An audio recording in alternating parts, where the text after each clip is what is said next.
The purpose of this video is to demonstrate Demos authorization server functionalities and how the usage of a mediation service can enhance these capabilities to allow users to access using external identity providers.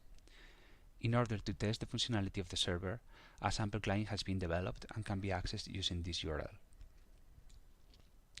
The client is meant to give visibility to the inner workings of authorization, and as such, it will show the client information necessary to perform interactions with the server.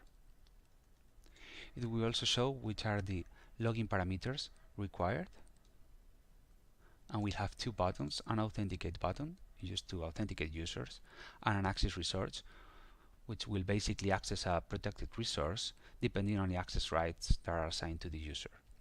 Since we haven't authenticated yet, anonymous users shouldn't be able to access the resource. An unauthorized error will be shown, and it will ask for a discovery user attribute in order to access the service, or in this case the resource.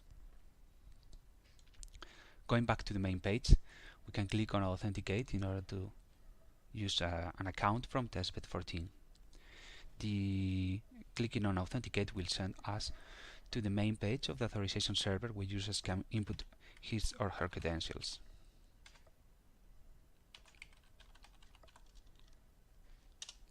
After using the credentials, the server will ask for permission to share information with the client. This information usually consists of identifier, profile information, and also specific attributes that allow access to resources, for example the discovery user attribute. Clicking on allow will throw us back to the client, and a login response will be received with the corresponding tokens assigned to the user. Using these tokens, user information can be acquired. In particular, this user has the discovery user attribute set to true, which means that he should be able to access the resource, which is an OGC logo. The user can also choose to log out from the client application. During this testbed, federation capabilities have also been put in place thanks in part to the mediation service.